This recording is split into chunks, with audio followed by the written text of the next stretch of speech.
Well, I'm right here in Los Angeles, California, where a conference focusing on the East and the West encountering, talking about the Gulen movement and the followers and the actions. We're not only going to be witnessing scholars from all over the country coming right here to talk and tackle these type of subjects. Let's see what this all is about.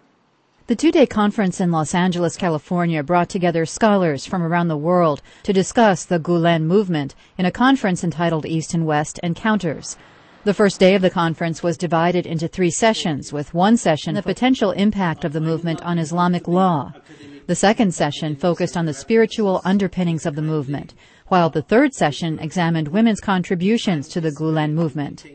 Father Thomas Michel, the Secretary of Inter-Religious Dialogue for the Society of Jesus in Rome, discussed what he calls a convergence of thought between Fethullah Gulen and Pope Benedict on several social issues.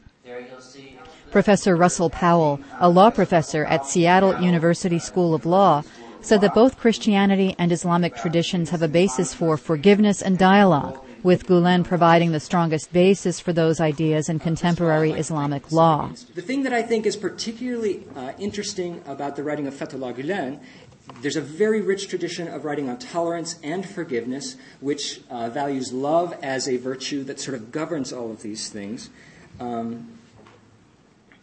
And yet he writes, at least from his own perspective, within the tradition of Islamic jurisprudence, and doesn't view his work as a break with the traditional jurisprudence of, say, the Hanafi school.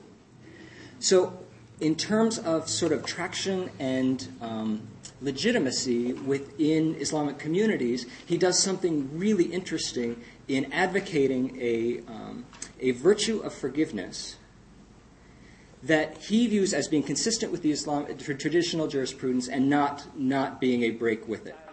Meanwhile, Dr. Mohammed Chetin of the Institute of Interfaith Dialogue brought up a more detailed look at the Gulen movement's social network structure and why people join social networks like Gulen. Chetin discussed how social networks like Gulen contribute to democratic societies and examined how the Gulen movement affects the people who belong to the movement, their communities, and even the world. Participation and personal fulfillment through multiple affiliations reveals another distinctive dimension of the Gulen movement: continuity. Continuity that is between individual and collective, between particular and general, between local and global. Professor Nancy Gallagher, chair of the Middle East Studies program at the University of California in Santa Barbara, held a forum on the impact of Pacifica Institute's intercultural dialogue trips.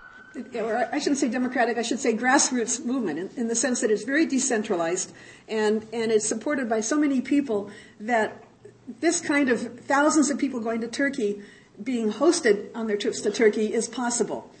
Then they come back to this country. Many will continue there and do, such as my husband and me. We have continued our association with Pacifica, but more importantly, we've tried to continue our activities in our own societies and trying to spread our I would like to say, wider horizons, wider connections that have been established with the movement. Attendees at the conference said they hope the conference will draw attention to the good works of the Gulen movement.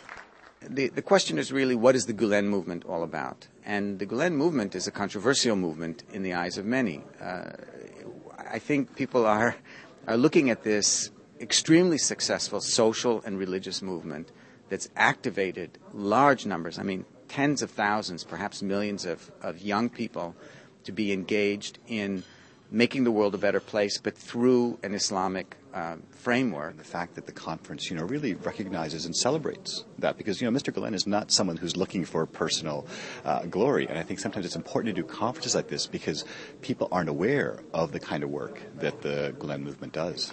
The conference wraps up on Sunday with a discussion of the Gulen movement's educational activities and philosophy and a forum on Turkish politics and culture.